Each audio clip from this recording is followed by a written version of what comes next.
La Soule est connue pour ses espadrilles, ses pastorales et ses mascarades, son rugby et ses pelotari, mais aussi pour ses clochers d'église, une autre caractéristique de notre pays.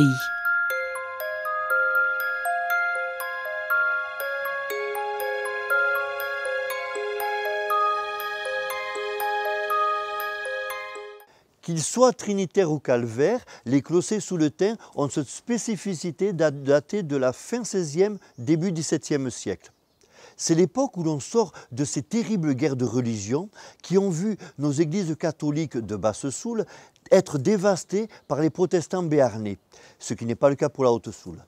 Et donc du coup, après la pacification, eh bien, un nouvel évêque qui arrive de Montléon, l'évêque de Maïti, qui est évêque d'Oloron, a l'idée de profiter justement de la reconstruction de ces églises pour en faire des lieux pédagogiques où l'on enseignerait par la pierre aux chrétiens les vérités religieuses, que ce soit par exemple d'avoir 3 personnes en un seul Dieu, c'est le Père, le Fils et le Saint-Esprit, c'est un clocher trinitaire, ou au contraire, un clocher calvaire où le pignon central est plus grand que les deux autres, et là c'est un clocher calvaire qui explique la mort du Christ entre le bon et le mauvais larron, et ce que l'on retrouve aussi dans nos pastorales souletines, entre d'un côté le bon, le côté bleu, le côté des bons, et le côté rouge, le côté des mauvais, des satans. Rencontre avec l'un des 3 prêtres officiant en Soule, il nous parle de la particularité de ces clochers. Beaz, hunat jinuzu, Sibeurat, eta lehen gauza ikusten dena duzu Eliza, eta Eliza hiu adarrekin, hola hiru puntetekin. Clocher trinitaire deitzen duzie. Ne ustez duzu zinez eta Sibeoko aupe edo hauzea, ezen bakarrik hemen bitia holako Elizak. Beaz, eta duzu aita seme espiritu. Nahi baduzu, Elizak erakusten dizu gure fedearen errua zer den, sinesten dugula aita, seme eta espiritu. Beaz, eben Sibeun batutzu hutanoi bat Eliza, eta Eliza horietan batutzu hogoi bat clocher trinitaire hoikin. Hoi gauza behezia duzu, ni bezala manesetik elduden batentzat, ikustia holako Elizak. Ces églises de pierre sont aussi des pierres vivantes, grâce à des paroissiennes et des paroissiens engagés. Egun hun,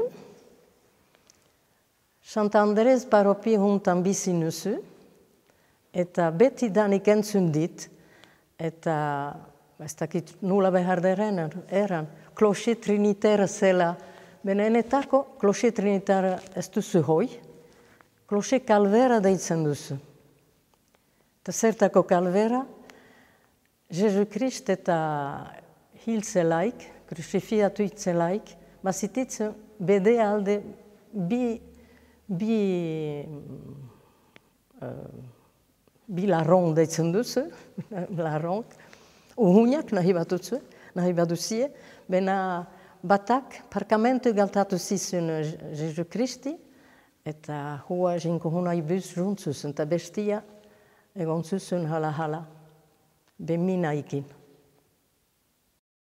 Bien que l'on soit natif d'ailleurs, on s'attache à la paroisse de notre lieu de résidence.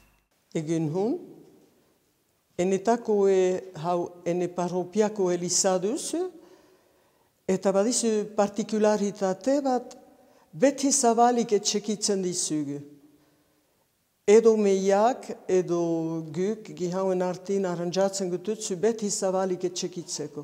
Eta espantxa dit luzaz hola egonen dela zabalik, eta ez datekila heben deuze bastekoik, jinko huna ez duze basten ahal, eta hola jain dezala halbezain luzaz.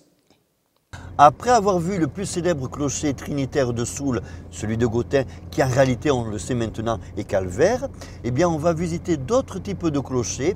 Profitons de ces temps de giboulée de mars pour aller vers un autre endroit, ne serait-ce que vers Ordiarpe, où nous allons voir une église antérieure à cette époque du XVIe siècle. En Haute-Soule, Bachabuya et aussi dans le territoire des Arbailles, là où les protestants n'ont pas pu arriver pendant leur guerre de religion, eh bien, on a des églises antérieures au XVIe siècle, à savoir du Moyen-Âge, ne serait-ce que dès celle de Saint-Engrâce au XIe siècle, celle de Aux qui est du XIIe siècle, où là par contre vous avez des clochers qui sont plutôt des hautes tours de défense, et comme vous le voyez très bien là. De même que pour celle de Larraux, qui elle plutôt est un clocher gothique du XIVe siècle, et donc plutôt aussi en tour.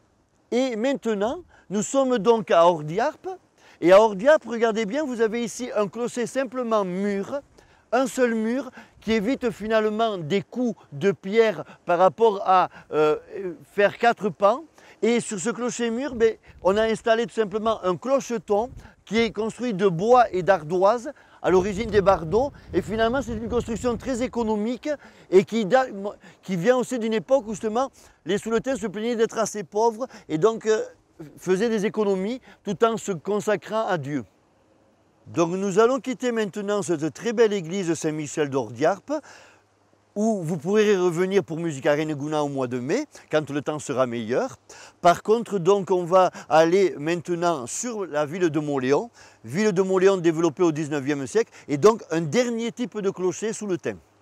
Fin XIXe siècle, notamment dans les villes comme Mauléon, où nous avons désormais une nouvelle population, et notamment sur des idées de l'athéisme, de combat aussi de l'Église contre l'État, avec la loi de séparation de l'Église et de l'État, eh bien il faut à tout prix que l'Église s'affirme. Et elle s'affirme notamment en construisant des bâtiments néo-gothiques, et c'est le cas de l'église de Mauléon, avec notamment des clochers donnés. Les clochers donnés, ça vient du nom d'un évêque cardinal archevêque de Bordeaux, qui voulait justement des hauteurs imposantes avec la croix, pour montrer que l'Église est encore présente dans cette société qui se sécularisait de plus en plus et qui était aussi de plus en plus laïque. Et donc c'est le cas tout simplement de l'église Saint-Jean-Baptiste de Mauléon, comme l'église Notre-Dame de l'Ascension à Barcus.